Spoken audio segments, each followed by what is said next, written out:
Good afternoon. I'm Keith Luse with the National Committee on North Korea. Thank you for joining us today for a discussion on Korean War POW, MIA, human remains issues. This topic is one which through the years, and this is personally speaking, this is a topic that through the years has received intermittent attention from presidents from one to another. Some presidents have taken this issue more seriously, more consistently. So while there have been really a variation of levels of attention from the top level of the United States government, through time, through the decades, there has always been a number of individuals within the Pentagon, the State Department, other parts of the United States government that have been steadfast in their approach to this. We have three of those individuals with us today. And I would first like to introduce Mr. Kelly McKeague. He began his service as director of DPAA in September of 2017. He leads DoD's worldwide enterprise of research, investigation, recovery, and identification operations and supporting functions in order to provide the fullest possible accounting of missing personnel to their families and to the nation. In December 2015, he culminated a 34-year career in the U.S. Air Force, retiring at the rank of Major General. In his last two assignments, he served as the first deputy director of the newly established DPAA, and before that as commander, Joint POW-MI Accounting Command at Joint Base Pearl Harbor, Hickam, Hawaii. After receiving his commission in 1981 through the Georgia Tech Air Force ROTC program, Mr. McKeague began his military career as a civil engineering officer.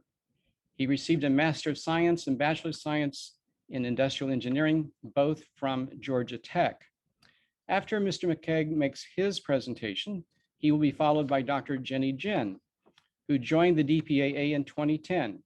Right before she received her PhD from Penn State, she leads the Korean War Identification Project, one of the agency's largest and most successful scientific efforts, producing hundreds of identifications of missing U.S. service members.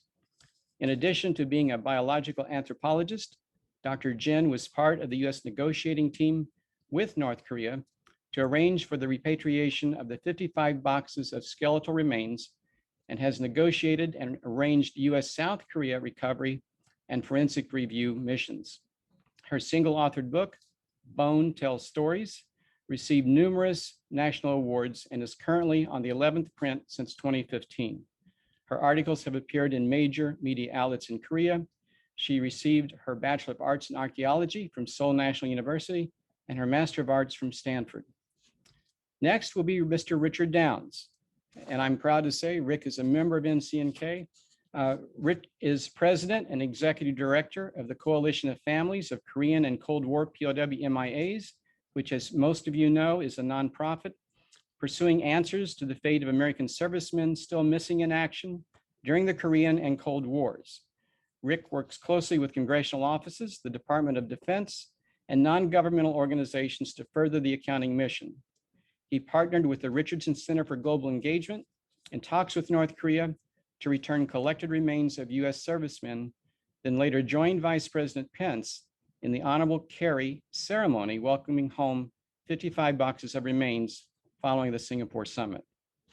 Rick has collaborated with the Department of the Army to declassify records containing information on unknown Korean War remains interred in the National Cemetery of the Pacific, with congressional offices on legislation to declassify prisoner of war debriefs and intel reports withheld from World War II through the Cold War, and resolutions calling for renewed joint remains recovery operations between North Korea and the United States.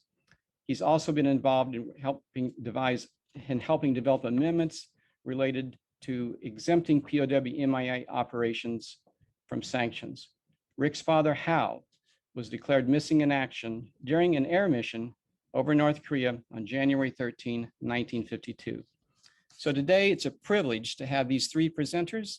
I might add that as you are listening to their presentations, you may submit questions through the Q&A function that's before you. So with that, I will conclude my remarks and turn it over to Director McKeague. Thank you, Keith. And thank you to the National Committee on North Korea for your kind invitation to bring up this topic, and more importantly, for your advocacy through the years. As you brought up, that it's sort of been this roller coaster as to interest both here in the United States as well as on the Korean Peninsula. To everyone, good afternoon from Arlington, Virginia. For the art of full disclosure, I will tell you that my colleague, DPA colleague, Dr. Jennie Jin, will be talking to you from Honolulu, Hawaii. I'm here in Arlington, Virginia, and you can see who has the better deal. If I could have the first slide, please. These two descriptors, we don't think are hyperbole. Simply put, this nation has an obligation, a moral imperative, as well as a sacred commitment to those who we sent off into harm's way, who made the supreme sacrifice, the last full measure of devotion, as President Lincoln termed it, on behalf of this nation, and their families who patiently wait and have waited for decades. So again, this is a sacred mission that we hold dear.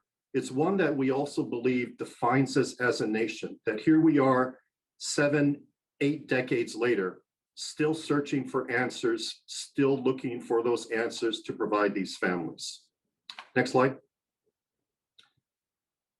Before I talk specifically about the missing from the Korean War, I'd like to at least set the context here in terms of the overall scope of the mission. And as you can see, the numbers are daunting. We believe that there is still over 38,000 Americans missing from World War II through Operation Iraqi Freedom.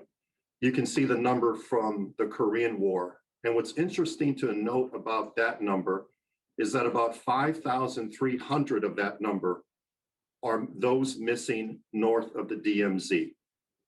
And so for us, it's a very complex conundrum for us, and one that, again, if allowed to operate inside North Korea as we had done for 10 years, and Dr. Jin will talk more about that, we believe, again, because of the thaw cycles, because of the environmental conditions, that we will be as successful as we were for those 10 years.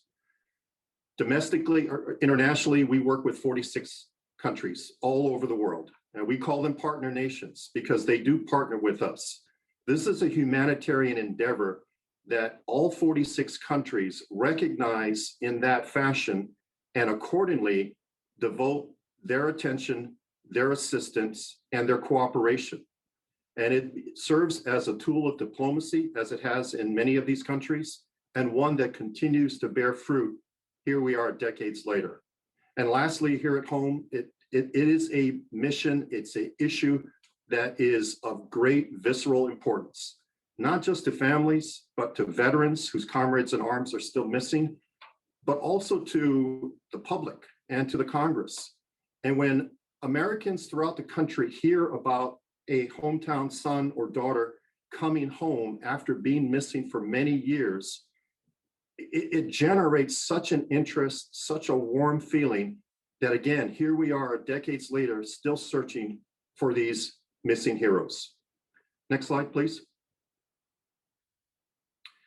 This is something you all are very familiar with. This was a historic moment for us in this mission. It happened at the Singapore Summit on June 12th, 2018, where President Trump and Chairman Kim met in Singapore, and more importantly, created this document that had 4 commitments. Our commitment was the 4th one, and it spoke to both the repatriation of remains as well as the recovery of remains. And from that summit, out came 55 boxes. And Dr. Jin will talk about her progress there. This was historic for us. In fact, we were able, because of that 4th commitment, we had a negotiation session as to how these 55 boxes would be turned over. It was led by the United Nations Command as part of the armistice. We were participants in there. That first meeting happened at Panmunjom. at the Peace House, and Dr. Jennie Jin was part of that US delegation for that. Fast forward, North Korea turns over 55 boxes. We actually sent a team of 4 scientists to Wonsan International Airport in North Korea to retrieve those boxes. In fact, the picture you see on the left is Dr. Jin herself at the Wonsan Airport as she and her boss, Dr. John Bird, are examining remains in these 55 boxes that the North Korean Army had turned over to us. And what's interesting there, and this is the picture in the middle, is so powerful. Under the terms of the armistice, the United Nations Command has jurisdiction over any and all remains. And because of that, UNC's Chief of Staff, then Major General Mike Minahan, was the senior U.S. official that flew in on the C-17 with our 4 scientists. And after they picked up the 55 boxes, all 55 were flagged appropriately with the UN flag, as you see there. They were examined in South Korea and then flown on a flight from South Korea to Honolulu. And in flight, mid-flight, they were all reflagged with the American flag. It's a great story, and one that you see there on the right that I'm sure Rick Downs will talk about because he was part of that repatriation ceremony. Vice President Mike Pence was the officiant there in Honolulu when those 55 boxes were returned for examination. That was the first part of the commitment. The second part is one that we had continually worked. In fact, we worked it with various letters, various phone calls, brokered by United Nations Command. We actually had one face-to-face meeting. Again, Dr. Jin was part of that. Unfortunately, nothing has transpired. It was not discussed at the second summit that President Trump and Chairman Kim had in Hanoi, nor was it discussed at the short meeting that they had at the DMZ, as you all remember, in June of 2019. What's interesting about this fourth commitment is from the very outset, the Secretary of State, who had lead on the denuclearization discussions, basically the three of the 4 commitments, immediately said from the outset, I don't want the more complex, nuanced denuclearization discussions to detract from what you're trying to do. So we were permitted from the very outset to engage the North Korean Army directly. And we did so. And as I mentioned, we had one face-to-face meeting, multiple phone calls, multiple messages passed across the DMZ. Unfortunately, the last communication we had with the North Korean Army was in March of 2019.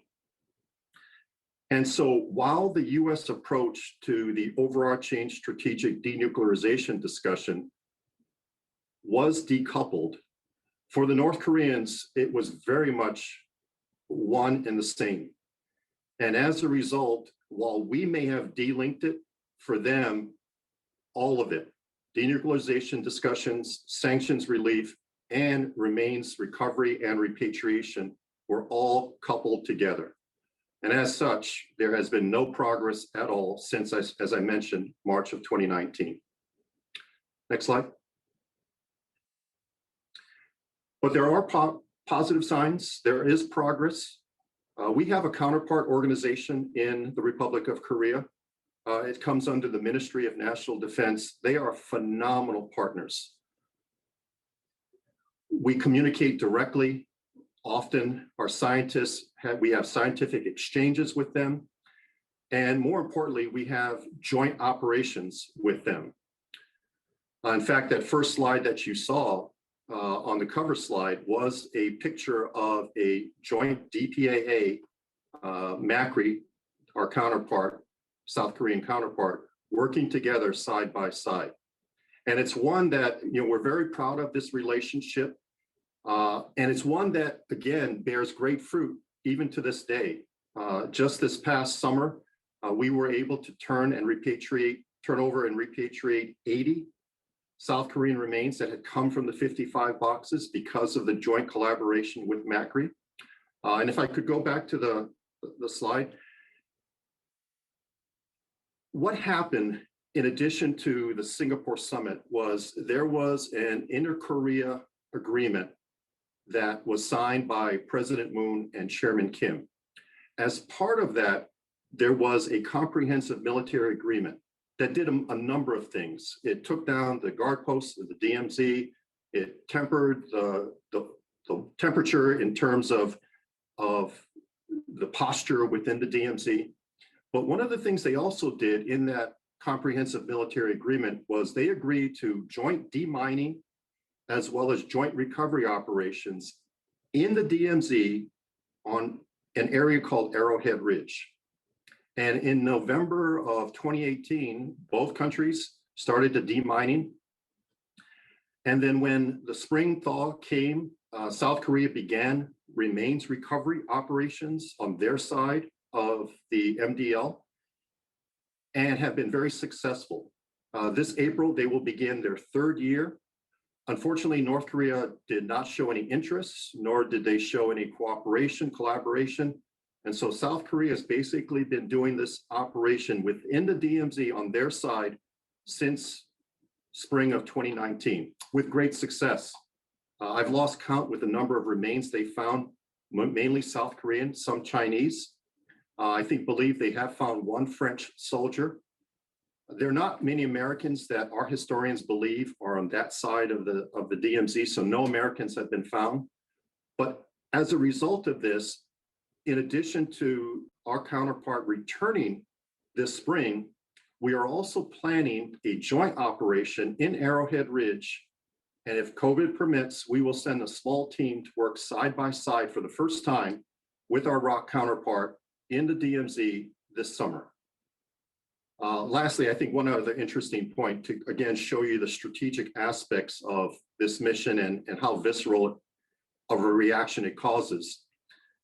The Republic of Korea Ministry of Interior and Safety, they are aggressively pursuing World War II forced labor losses. And there are a number of them throughout the Pacific. In fact, we've helped them with some recoveries in Tarawa, the Republic of Kiribati. And it's one that, again, not our counterpart per se, but one that they are aggressively pursuing to, again, bring answers to their families whose loved ones were lost under forced labor during World War II. Next slide. Our motto within DPAA is simply fulfilling our nation's promise. And as I mentioned at the outset, it is a promise that we made when we sent these young men and women off to combat and they never returned. It's one that we are in DPA are honored to fulfill, not just on behalf of the Department of Defense, but on behalf of the entire nation. It's one that, again, speaks to the national commitment that our country has placed on this. At this time, I would be honored to introduce to you Dr. Jennie Jin, my colleague and a very esteemed leader of our Korean War Identification Project. Jennie? Thank you, sir. Hi, everyone. So I will talk about what happens once the remains come into the laboratory. So it's a story of, I call, science and professionalism and also devotion from my team. Currently, the Korean War Identification Project, we call it KWIP. KWIP is the largest project within the laboratory with 16 anthropologists and support staff. Next slide, please. So just to give you an idea of the overall casualty, at the end of the war, there were 37,000 US service members who died. And of those numbers, so that's the number, that's the magnitude. And then there were about 8,300 service members still missing of those 37,000. And 591 have been identified since 1982. So that accounts for about 20% of total IDs from all conflicts, including World War II and all the way to Vietnam. So that's a good portion. But what's really hopeful to me is the next bullet point with 437, which accounts for 74% of the individuals have been identified between 2011 and 2021. So in the past 10 years, 3/4 of the Korean War IDs have been made in the past 10 years. This is a significant increase in terms of the pace of identification. And this is where I emphasize a lot of things like devotion from my team and also from the leadership, providing us with more space, more personnel, and everything that we needed. So that's the product of that. And then also of those 591 IDs, 70%, so 415 IDs are actually from the remains from the DPRK. So you can see like the number from South Korea it's much smaller than the number from North Korea for various reasons, including that we have been searching in South Korea for much longer, right? Even during the war and right after the war. So just the number of missing in general is much higher in North Korea. So after all these efforts, we still have about 7,569 unaccounted for. So this is the number where I check almost every day, and you know, we still have a long way to go, but given that the number was much higher when I started 10 years ago, 11 years ago now, I'm very proud of my team and my leadership. Next slide. So where are the remains from? Just like Director McKeague talked about, we know about, a lot of you have heard about the K-55. So the major two sources from North Korea are the unilateral turnovers and then joint recovery operations or joint field activities.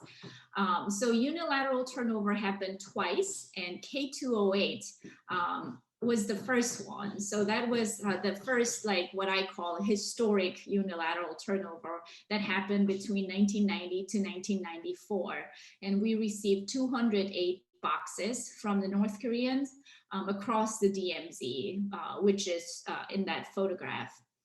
But what made 2018 unilateral turnover even more historic was that that was the largest single turnover of 55 boxes. So if you look at K208, those were 208 boxes spread across 5 years. But in 2018, it was 55 boxes given to us at once. And then right after K208 was done, the unilateral turnover stopped in 1994. And then we had a negotiation of what to do next. Can we go in and then do the recovery ourselves? And that started in 1996. So for about 10 years, we operated in North Korea for 33 missions, which produced 112 accessions. So accessions to us in the laboratory means a box of remains. So it depends on the sites. So it doesn't necessarily correspond with 112 sites, but it's roughly the idea, 112 sets of remains, 112 boxes that we have. And of those 112 boxes, 2/3 of them are from the Northwest, Gujang, Unsan, and Pyeongwon-do area. And the 1/3 is actually from East Chosin area. So there's one really important thing to me as a scientist, why this project became so complicated. When we first received the remains in 1990, it looked pretty straightforward because the North Koreans said one box represents one person. So 208 boxes represent 208 people. And then when you look at them, they actually do kind of look like one person. And, you know, I don't think anyone could have done it like with ill intent to make it look like that. But I believe it was a good intent to give us an individual. But it turned out that on average, in those 208 boxes, on average, at least 3 people are present. So that posed a huge problem, so to speak, to a scientist. Like, so how do you segregate them? So it's like one of the IDs we made from K208, his remains were scattered over 13 different boxes. So our job became very complex, and my boss, Dr. Bird, calls the Korea project as the most complicated human remains project because of that. And then what made things even more complicated was the commingling between K208, so the unilateral turnover, and then part of the individuals we have in the K208 boxes started to show up in our own recovery missions.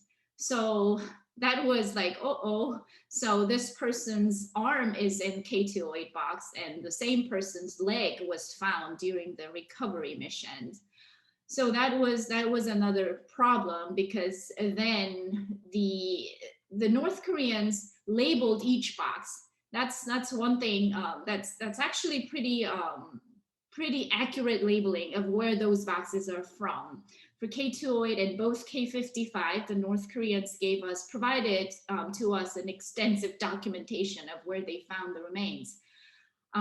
So that corresponds to this person's last known location, but his leg came from a completely different location during our recovery mission. So that added additional time for us to figure that out. So we had a hunch, like scientific hunch, looking at all the evidence. This leg must go with this arm from completely different area, but we had to prove it using more accurate DNA analysis called nuclear DNA. So we spend a lot of time doing that. So one of the questions I get asked the most often is, why did it take you so long to identify someone who you had since the 90s? And that is one of the reasons that we have to make sure that these actually go as one person. And we these days accept DNA as like, yeah, of course, do DNA. But DNA did not really become a viable forensics tool until the late 90s. So we couldn't really do much in the beginning of K208. And then, so when we received K55, we were thinking it should be very similar to K208, meaning some of the remains may be from the service members who were already identified in the past from K208 and JRO. And that turned out to be true, but the number of new IDs, it's a lot higher than the number of additional remains that we received. So that's the extent of commingling going on, and that's what makes it very complicated. So for example, we have this person's dog tag in one of the K208 boxes, and his remains were found during joint recovery operations, and his additional remains were in K55 boxes. So that's the situation that we have and we're dealing with. But we can do it. So for that's why I always combine the number of IDs of K208 and JRO together. Just due to the commingling, it's just much better way to count things. And when you look at K208 and joint recovery operations, we made 344 IDs, which is about 70% of the US individuals that we think are present, they have been ID'd. And the rest, about 200 non-US believed to be South Koreans were present in those two, K208 and joint recovery operations. And a lot of them have been repatriated to South Korea in the past 10 years. So we still have I think about 100 service members still. We can ID those people from K208 and JRO, but we have other problems like missing family reference samples. Like Korea has very high coverage of family reference samples compared to other conflicts, but we still have about 12% of mitochondrial DNA family reference samples missing from the Korean War. And those about 100 individuals are most likely from those people with no family reference samples. So as we are getting closer to the end of K208 and joint recovery operations remains, the importance of missing FRS to locate that FRS became very important. And then K55, as Director McKeague mentioned, it was an honor to be part of it, and it still doesn't feel real that I went to Wonsan, where my grandmother was captured during the Korean War. And I was thinking about my grandmother flying to Wonsan. What would she say? Because she passed away a few years ago. But so we picked up 55 boxes that represents, again, the same idea. Does one box represent one person No, that's why we always say 55 boxes, not 55 individuals. So 55, this time the North Koreans actually told me in Wonsan that we did our best to segregate them into individuals, but this may represent more than 55 people. And we did a lot of DNA testing on pretty much all the bones that we could. And now we know we have about 250 individuals present in 55 boxes. And of those, we believe 170 are US service members, and we ID'd 70. Again, we still have about 100 individuals left from K208 and another 100 individuals left from K208 and joint recovery operations. Next slide. And the other way that we receive remains in the laboratory is Punchbowl Disinterment. Punchbowl refers to the National Cemetery, National Memorial Cemetery of the Pacific here in Hawaii. It's a beautiful, beautiful cemetery. And at the end of the war, 867 unknowns were transferred to Hawaii, and they were interred at the Punchbowl Cemetery. And in the past, throughout the year, as the DNA technology caught up, the idea was like, oh, we can disinter them and then ID them. That would be really fantastic to the families and to our agency. So we tried our first disinterment in 1999.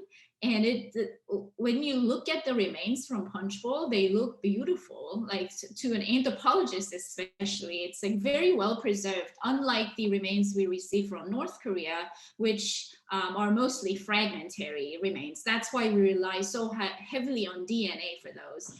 But this one, when you look at it from head to toe, it's really well preserved because that's how they were transferred. So they were all treated really well in a very dignified manner and then wrapped in the green army blanket. So you open it and like, wow, we should get DNA, but we couldn't get anything from these remains. So that's when we started an investigation, scientific research with AFTIL to see what happened to these remains. They look so good, but they don't yield anything in DNA. And it turned out the remains were processed with various chemicals right before the transfer of the remains from Korea to Hawaii. So that's why it's so well preserved. But it killed all the organic material, most of the organic materials in bones, which includes the DNA. So that posed the problem, but you know, you tell scientists that there's a problem and you will have them, you know, they will find a solution for you. And after our DNA laboratory did a fantastic job to come up with a new technology to extract whatever little tiny amount of DNA was left in the bones. And now the success rate to get what's called mitochondrial DNA is up to 60%, which is amazing because it was 0% even like 4 years ago. So that's a major breakthrough. So since 1999, we have been exhuming several graves based on a lot of different things like historians' research, family request. So we have been doing that. But a major breakthrough happened also in July 2018 when we got an approval to disinter 652. Those are the unknowns left still in 2018 at the Punchbowl. So we got a phase approach to disinter all of them. So we don't have to submit each permission package to the leadership anymore. And now, like, so where do you start? Like, yeah, go and disinter all 652. That's a lot. And because they're so well preserved, it's like table space managing is actually one of the things that we have to do. So this 652 individuals, 652 unknowns are coming out in 7 phases. And we started phase 3 last December, December 2020. Phase 3 has 101 unknowns who will be out, maybe by the end of this summer, but we'll see. We have the next disinterment scheduled next Monday, which was supposed to happen last week of January, but it rained so much in Hawaii, the cemetery couldn't support the disinterment. So that's an ongoing thing. for Punchbowl. So we are very hopeful. And one thing that I always like to emphasize is there is a reason why they are buried as unknown. Like we have DNA and a lot of technologies, but still it was easier. It would have been easier to identify them right after the war when the body was there. But for some reason, very competent anthropologists and medical doctors could not make the ID. So that's something oftentimes we forget, like, yeah, just disinter and do it. So one last example I want to share is that it's highly commingled. So when you open the casket, it looks like one person, but a lot of commingling happen, and we are learning more and more about it. So the same person's foot is in a different casket. That same person's tooth is in a different casket. So our job is to segregate them out to see who this person is. So that's our major challenge. And that is all I have. Next slide. So one thing I want to emphasize is that our team it's highly dedicated professionals, and we're trying our best to make the IDs as fast as we can without cutting any corners. So I just want to get that message out.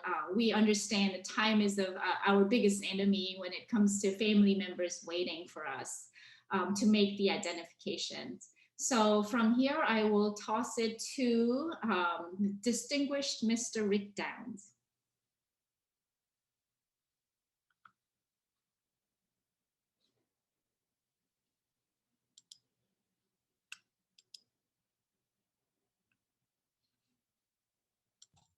Thank you, Jenny. I'm back. It was a very nice transition. I appreciate that.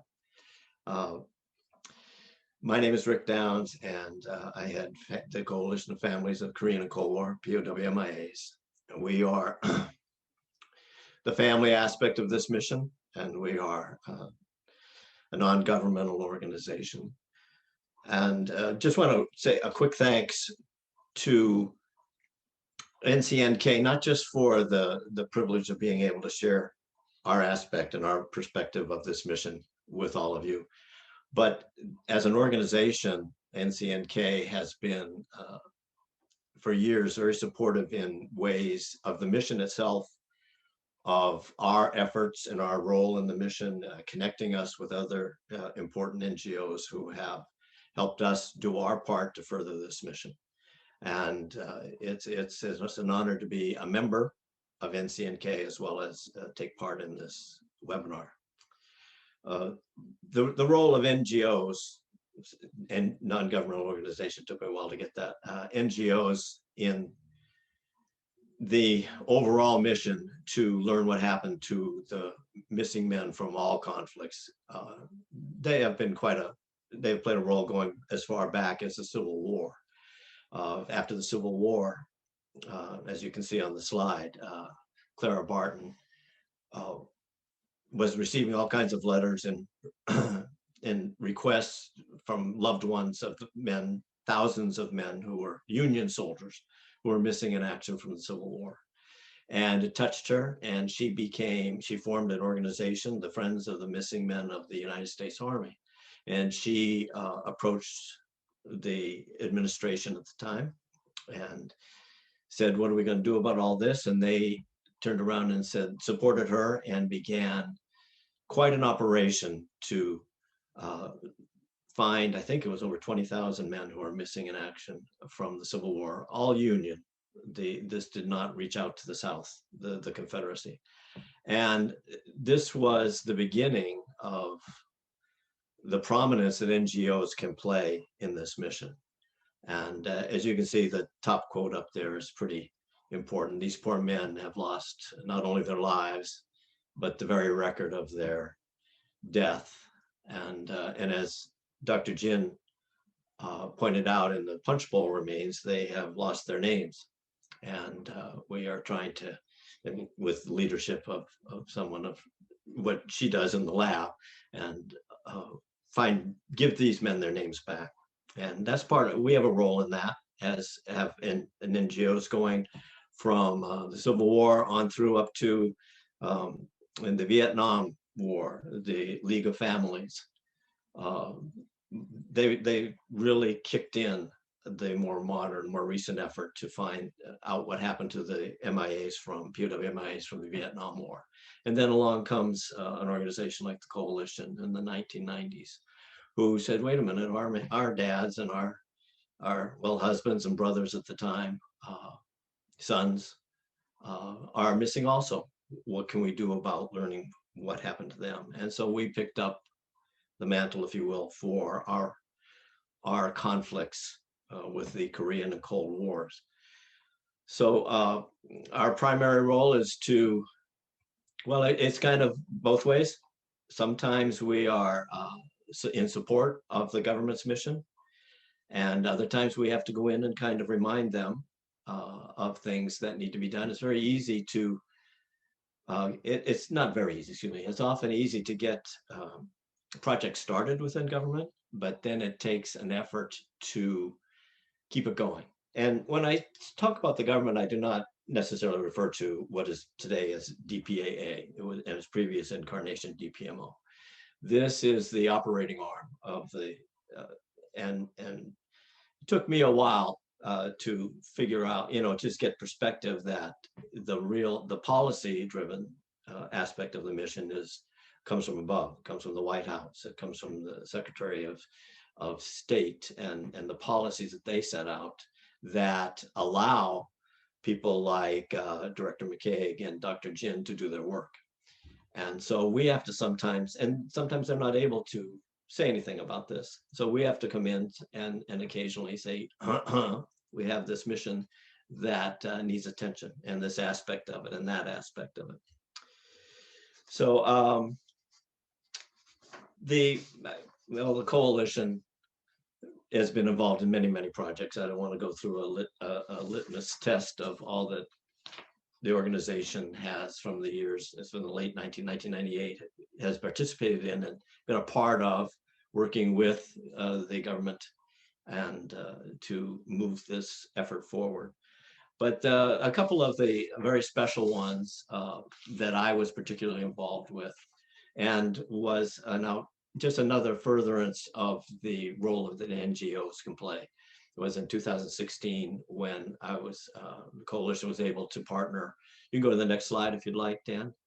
Partner with the Richardson Center for Global Engagement. Former Governor, Secretary of Treasury, Bill Richardson, has always had a very strong relationship with North Korea. And we met with him through other NGOs that helped make that meeting possible.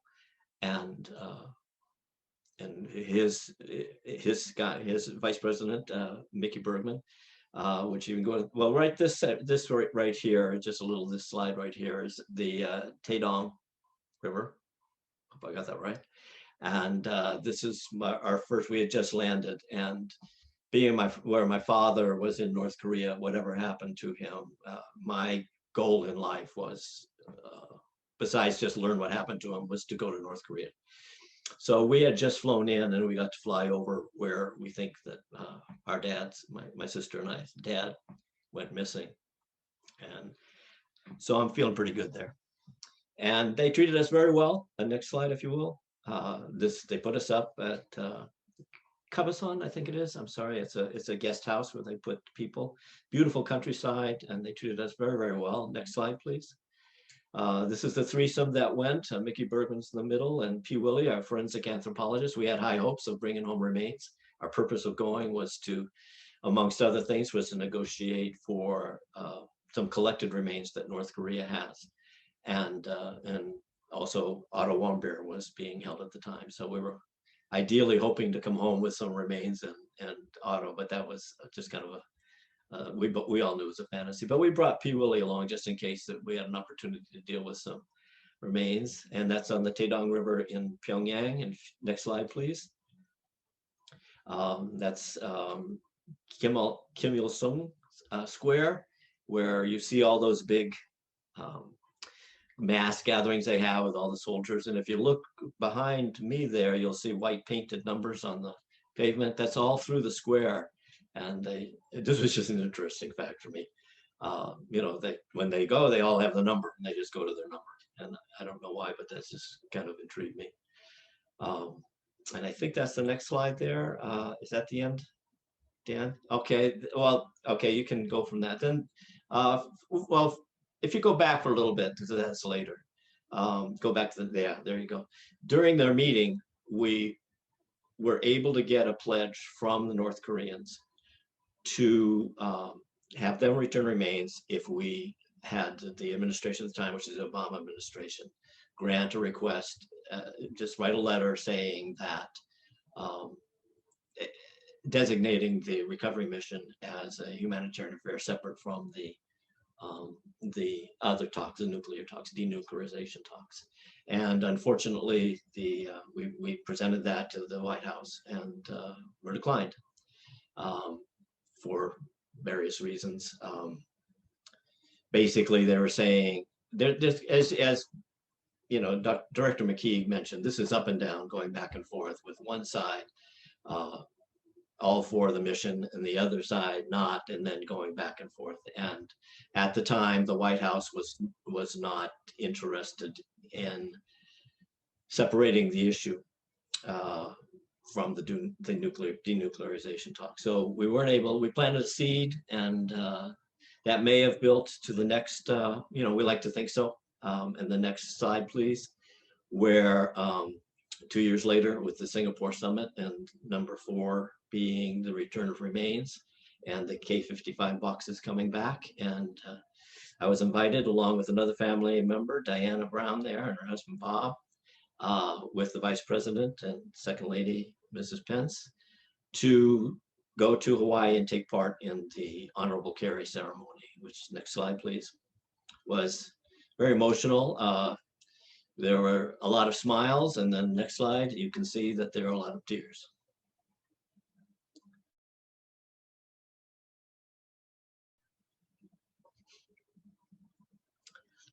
I cry easily, don't worry about it. And next slide. And it was because of what happened. You know, we were happy they were home, and we were sad because what happened to them and what made this event happen. You know, it'd been great if they didn't, but it was wonderful that it happened. And we hope to have many more of these. Next slide, please. The one aspect of this mission that is kind of lost is that DPRK takes a lot of blame, and sometimes they deserve it, you know, just as the United States deserves its own responsibility at times for not doing all it can to advance this mission. These are, and this some instances, as Dr. Jin reported, where DPRK unilaterally returned remains. You had the, as she mentioned, the K-208 in the early 90s. The joint recovery operations that came later, they returned 7 sets of remains unilaterally to Governor Richardson in 2007.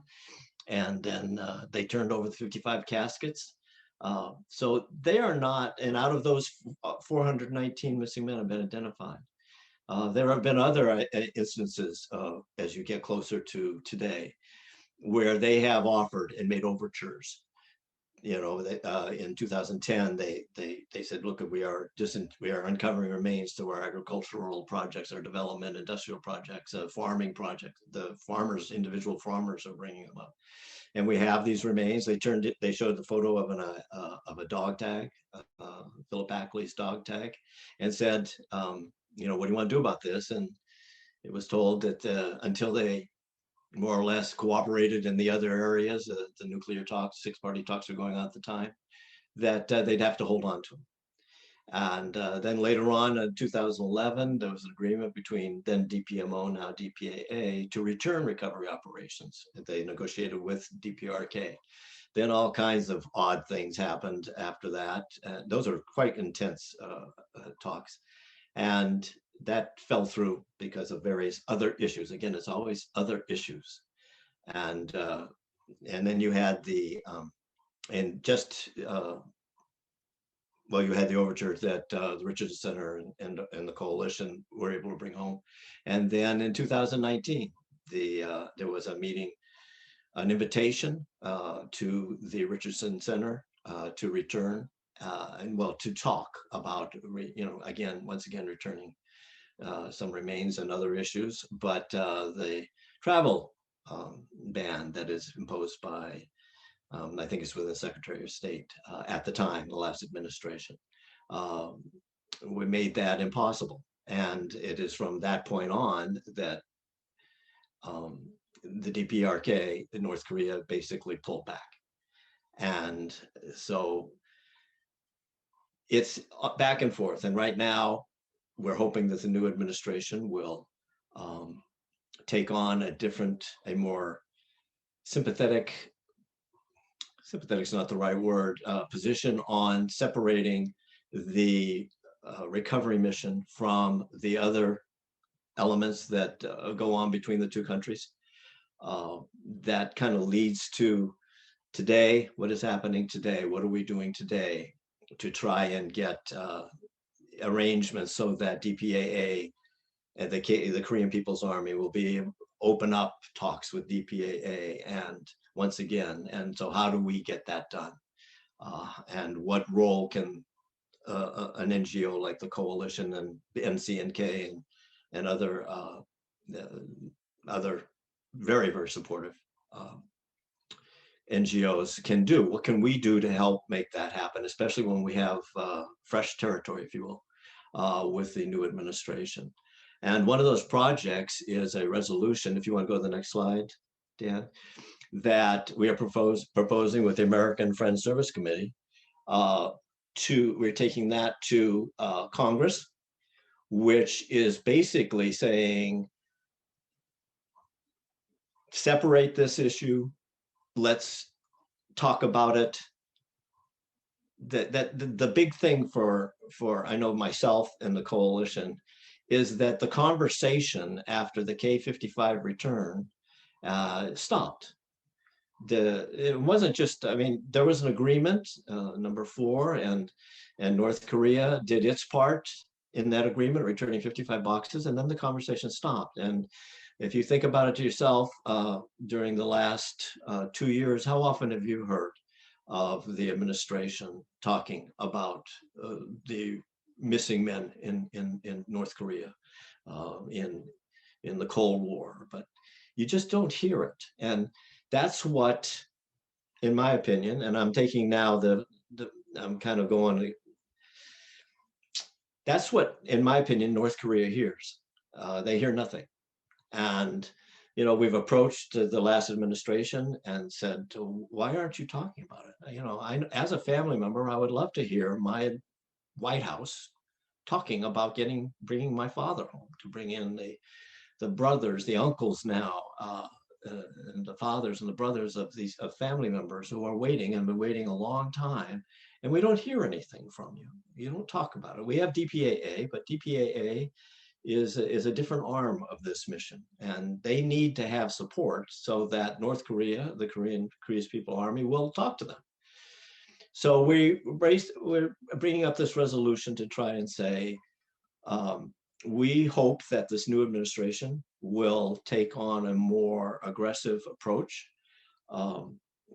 and find a way to talk about this issue, which is a part of an agreement that we still are a part of, the Singapore summit. It is an acknowledged outcome of that summit, and separate that and have talks about that have their own merit.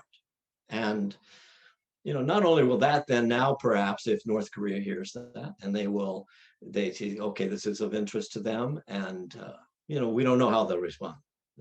When the last administration was concerned that by showing interest in it, that the North Koreans would then say, aha, they're very interested in this, and maybe we can take it to our advantage, which they probably would, but they still might move forward.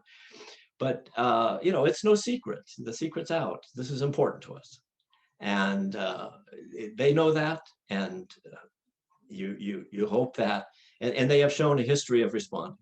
So we're going to try and see what we can do to try and get this administration to raise the level of the dialogue and separate it from other circumstances that could undermine any kind of progress made, so that North Korea will say, well, okay, we might be able to get some advantage out of this. They want something too.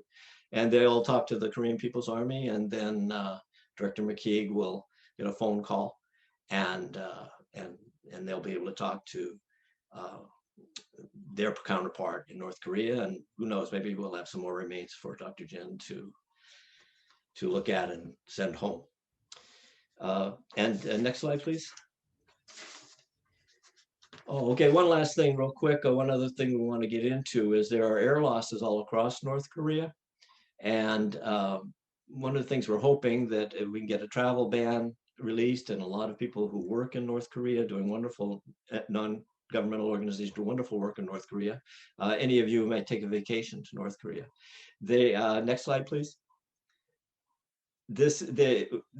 We had this idea that people work and travel to areas where air losses were. All the little dots are air losses. This is the South Pyongyang province, which if anyone's working there, they can go to the DPRK website. They did a terrific job building these slides for it. And it's open to the public, no one has to be worried about anything, and say, look, there's a crash site in the area we're going to. And as they feel comfortable with their work there, they might raise a question.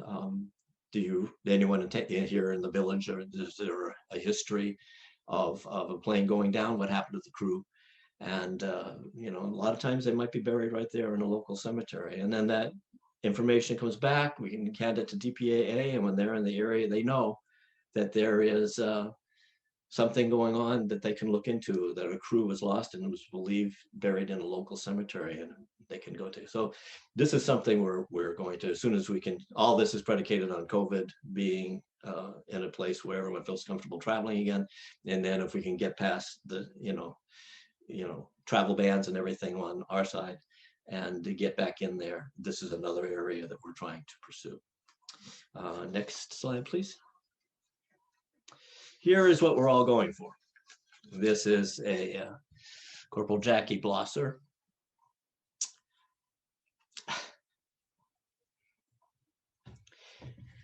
He's one of the gentlemen that Dr. Jin identified from the K-55 boxes.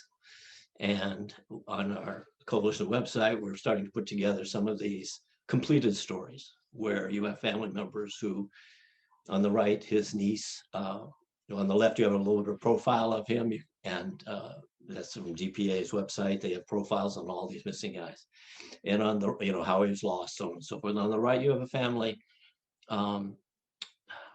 kind of, sharing of what this was like to bring him home. And you have him bringing home, and now he has his name back. And this is what we're hoping for and working towards. Next slide, please. I don't know where we are. So that concludes our portion of this presentation. Thank you for tuning in, if you will. And thank you, NCNK, of course, as always. And I'll turn it over to Keith. Rick, thanks so much for your moving presentation. Thanks to Director McKeague. Thanks to Dr. Jin. Rick, toward the end of your presentation, you referenced this resolution and some other legislation. I believe that Dan Jasper with the American Friends Service Committee may be with us today, and Dan has worked on quite a bit of legislation. He's been very active on the Hill on POW, MIA, human remains issues related to the Korean War. Dan, are you with us, and would you like to share any comments?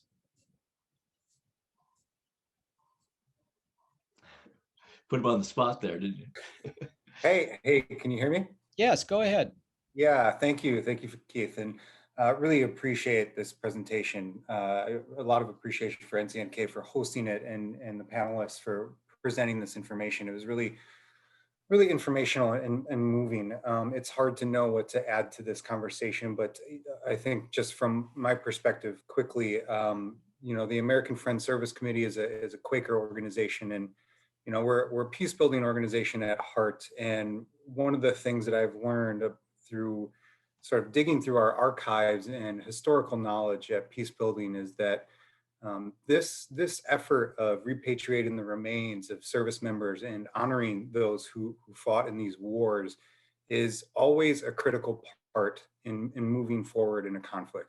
And it's always a sort of linchpin and catalyst at sort of healing the wounds of war and moving the larger, wheels of diplomacy, if you will, because it has that human element to it. And so, I just want to highlight that this is something that has been used in other contexts, and the one that comes to my mind is Vietnam, in which the American Friends Service Committee also sort of helped champion this idea as well. So I think that it's such an important issue, both for the families and for the nation at large, as well as for the world, because it's sort of a global security issue as well. And apologies, I don't have my camera on here. wasn't quite prepared, but yeah, it's hard to know what else to add. But thank you so much for putting this on, Keith, and all the panelists for their great presentations. A lot of appreciation. Thanks, Dan. Keith, could I add additional context to Dan's comment, please? Yes, sir. Dan, you hit the nail on the head about this issue being a tool of diplomacy. And Rick alluded to the National League of POW MIA Families, grassroots organization of mothers, wives, sisters, brothers, who banded together and caught the attention of the Reagan administration.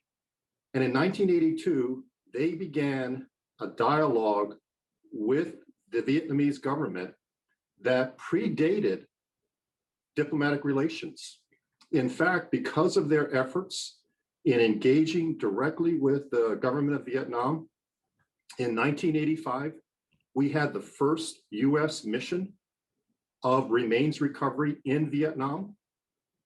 Full-blown in 1988, we had teams going there. To wit, that predated the issue, the normalization of relations between the United States and Vietnam by 10 years. But the Vietnamese knew that this issue was important to the United States, and were willing that, despite the lack of normalization, they were willing to embark on faith and ensure that they would cooperate with us. Fast forward, we just celebrated the 30th anniversary of sustained joint operations.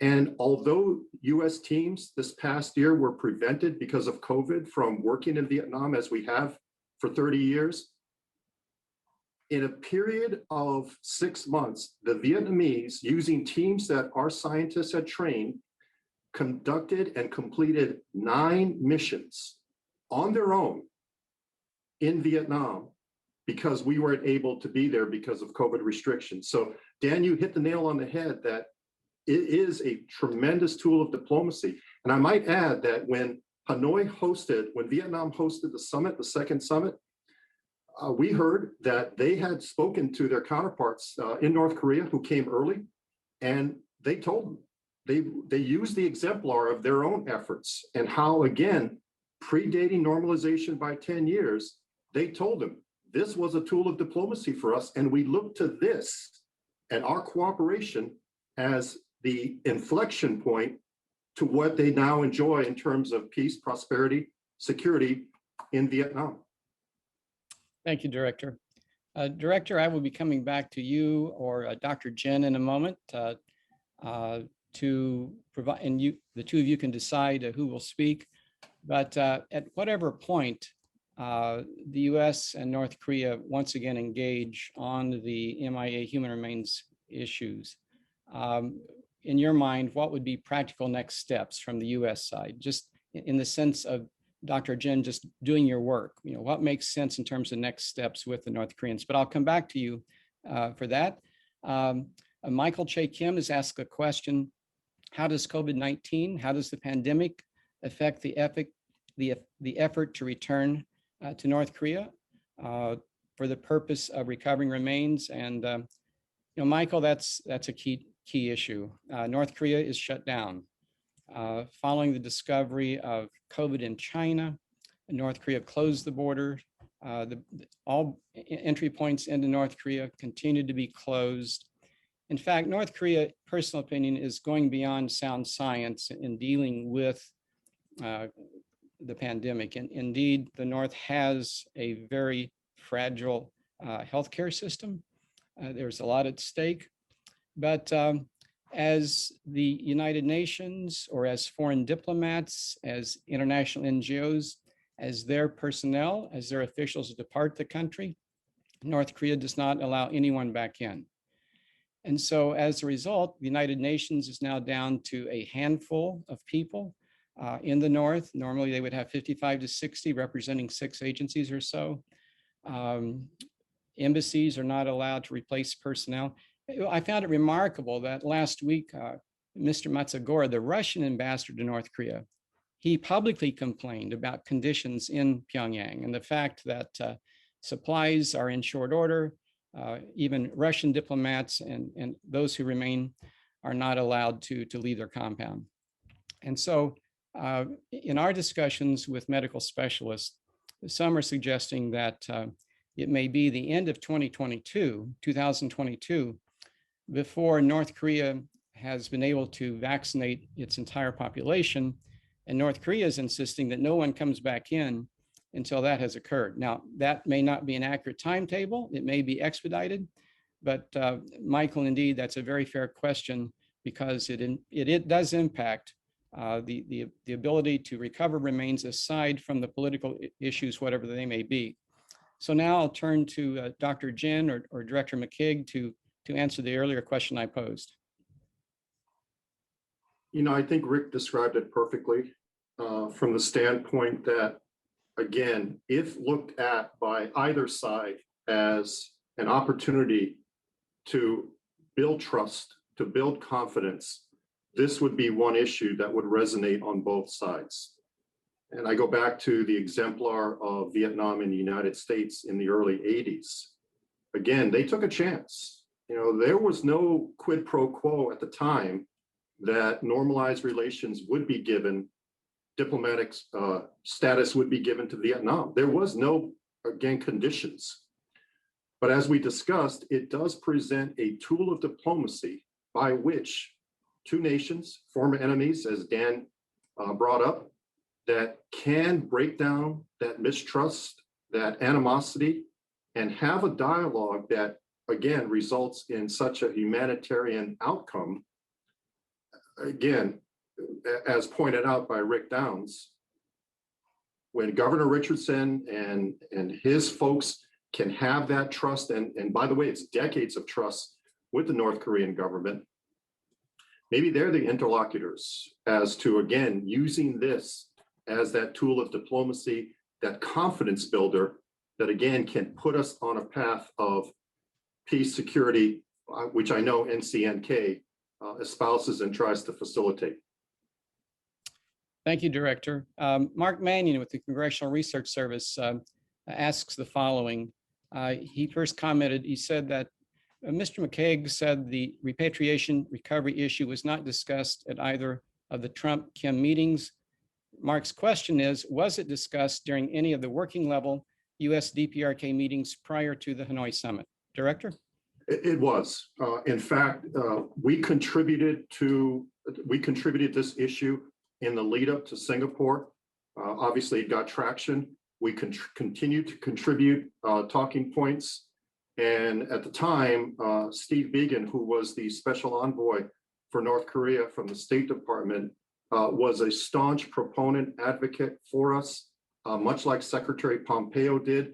He said, look, I don't want to complicate what I'm doing with denuclearization, and I certainly don't want to slow you down. So Steve Biegun, to his credit, continued in the working group level discussions to bring this point and this issue up.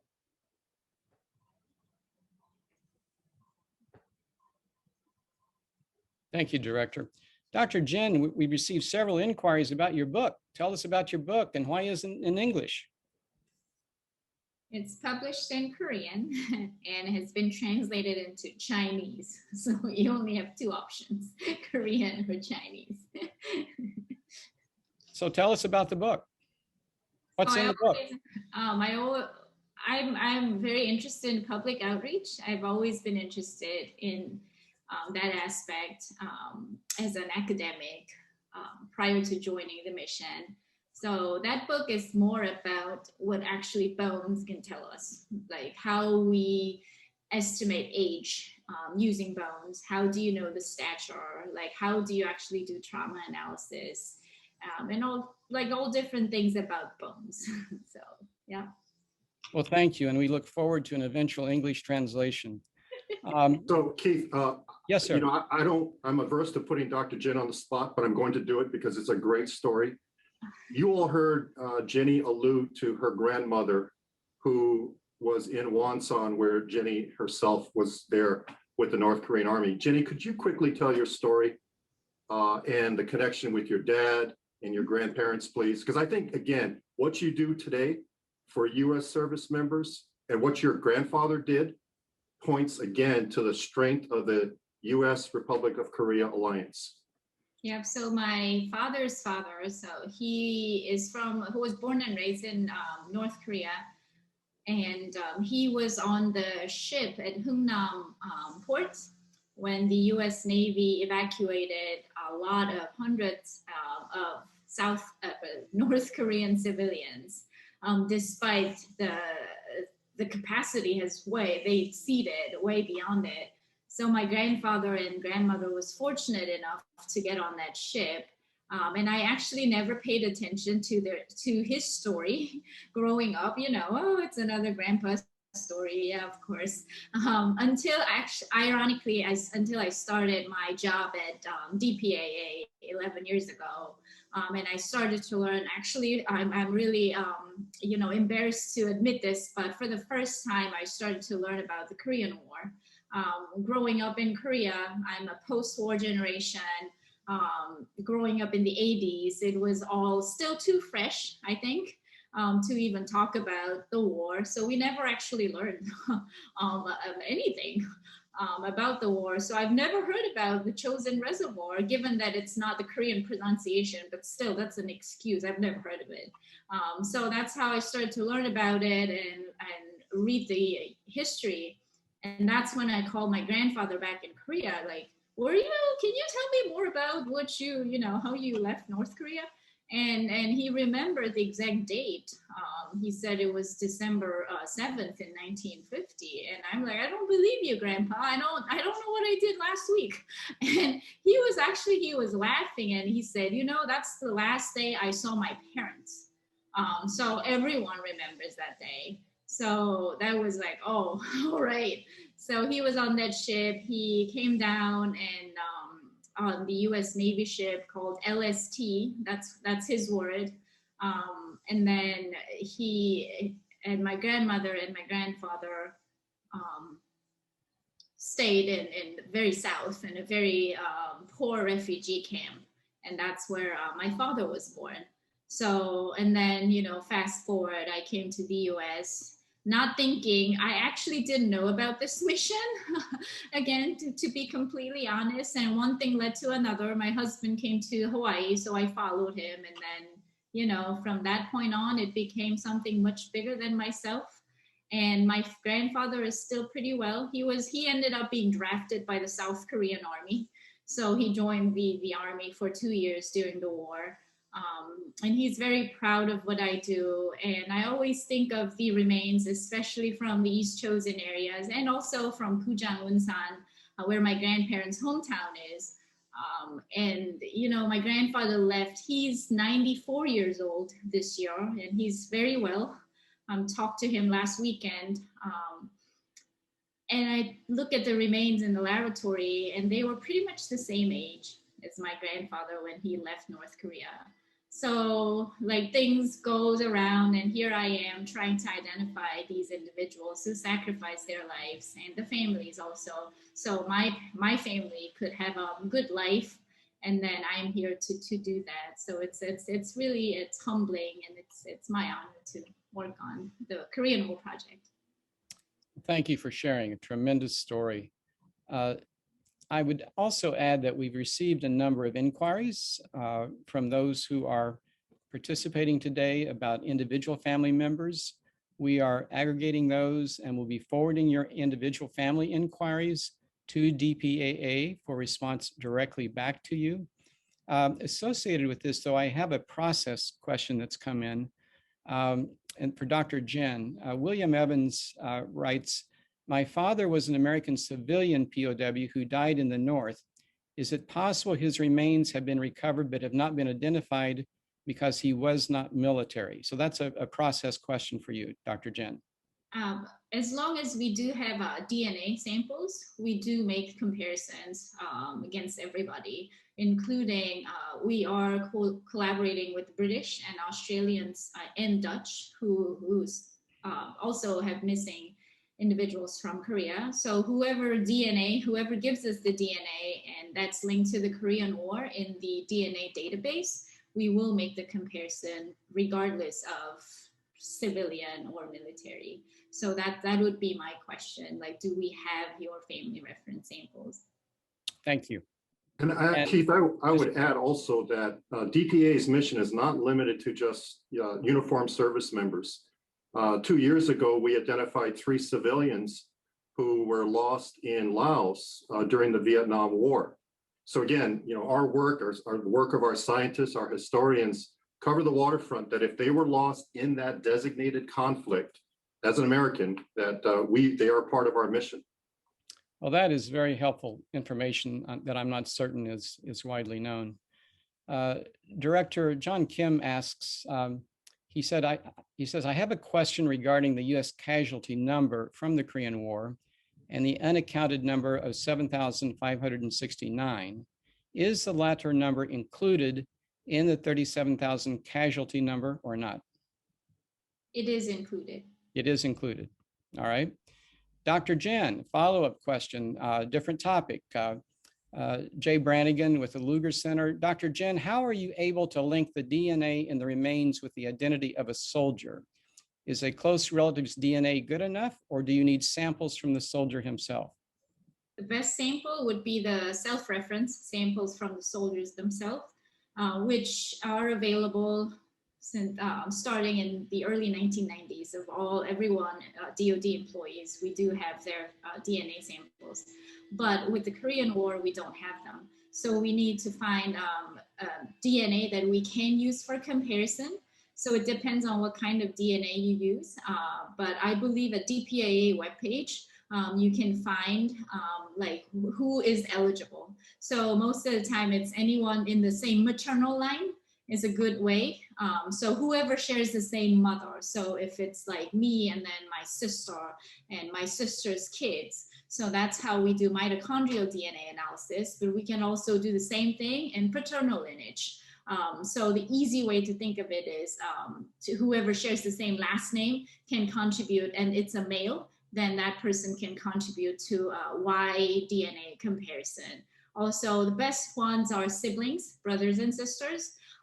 If you don't have them, which is often the case with the older conflicts, Aftil told me it can be helpful to have multiple nieces and nephews so they can run statistics. So that is actually has never happened in the Korean War cases yet, but the technology will evolve. So whoever is eligible, I highly recommend contacting the service casualty officers to donate the DNA. And I'd like to reaffirm Dr. Jin's suggestion to connect with the DPAA website. If you've not been there, it is truly remarkable, the amount of detail about the global efforts of the agency, but also the significant in the weeds attention, important attention to details related to the Korean War. And so you're able to scan the site by state. You're able to scan by the category of the service of an individual member. And there are many, many more details. So I do encourage you to go there. Director McKeague, we have an inquiry from Dong-Hyun Kim with Voice of America. The question or comment is this: according to our interview with former UNC Commander General Vincent Brooks, discussions regarding joint excavation at Chosin Reservoir in North Korea eventually went to a halt due to North Korea's exorbitant demand on the cost and labor fee issue. Are there any details you can share on the background of this that led to the suspension of that particular discussion? And how will DPAA deal with cost-related demands from the North in the future? So the issue that was that's being asked about, Rick Downs alluded to, and that was a 2010 overture by the North Korean government to the United States to resume field operations, which, as Dr. Jin pointed out, had ended in 2005. We actually were in direct negotiations over the course of, I believe, 6 to 7 months, with meetings in Beijing, Bangkok, and out of those face-to-face discussions, an arrangement was inked. To that, we actually negotiated the terms of this joint operation with the North Korean Army. We actually had procured consumables for the teams, vehicles, tents, excavation equipment, and all of those were in transit to South Korea to eventually move to the north. We actually had teams ready to go, trained, identified. Dr. Jin's boss, Dr. John Berg, was one of those scientists that were slated to push out, and everything was on go until there was, toward Rick's comment, and I think that's a great terminology, other circumstances. There were some provocative actions of the North Koreans, and as a result, the administration at the time, the Bush administration, shut down the planned operation. And so that was in 2012. And then again, subject to the Singapore summit, there were no discussions in between that cessation and then the Singapore summit. Cost was an issue in this round of negotiations. And so we had limits put upon us by both the Department of Treasury and the Commerce Department, fully in compliance with the sanctions, both the United Nations General Assembly sanctions, as well as the US sanctions. And we were prepared with these left-right limits to enact, for lack of a better term, a reasonable arrangement that would reimburse the North Koreans, not pay, because we don't pay for remains to anyone, that would reimburse the North Koreans for services, equipment, personnel that they would provide as part of this joint operation. So we had those left-right limits, we had that playbook, and we were prepared, but never got down to discussing the details of a resumption of recovery operations. Thank you, Director. We are short on time, but so for our final question, this is directed to Dr. Jin. It's from Ann Mills Griffiths. Dr. Jin, do you happen to know the number of cases now identified who were last known alive in captivity? I would assume the percentage might be high, as I recall when the NSC and DoD ordered overhead photography to locate the graves outside of the POW camps in the DPRK, which were run and controlled by the PRC. So Dr. Jin, any insight you can provide? So we have two remains from two major POW camps. Camp 5, that was a permanent camp along the Yalu River up north, and then Suwon POW camp, which is near Pyongyang. So that was a temporary POW camp when POWs were marching up. So other than those two POW camps, and then we also, we also have third one, Pukjin Tarigo, that's in between Suwon and Camp 5. So we do have remains. We have identified remains from those three camps. I don't have the number of just the camps, but we do have significant numbers identified from those three camps, especially because Suwon POW camp accounted for 97 boxes out of 208 boxes. So it was almost half of the boxes from K208 came from Suwon POW camp. So that's the answer I can give you at the moment. Thank you, Dr. Jin. Keith, just for real quick on the last seen alive issue, there are a number of especially air losses that were on record as being alive and in captivity, and no one's known there's no word. They did not come home, and there's no word on their fate. And these need to be resolved at some point as well. Understood. Thank you, Rick. I want to thank all of you for joining us today. We're especially pleased that there are a number of family members with us, of individuals who are still unaccounted for. Thank you for being here. I'd like to acknowledge the presence of Bill Dumas, the nephew of Bob Dumas. Bob, as many of you know, was a longtime Korean War POW MIA human remains advocate who recently passed away. Bill, pleased that you're with us today. Ann Mills Griffith, glad that you're here. Mickey Bergman with the Richardson Center for Global Engagement.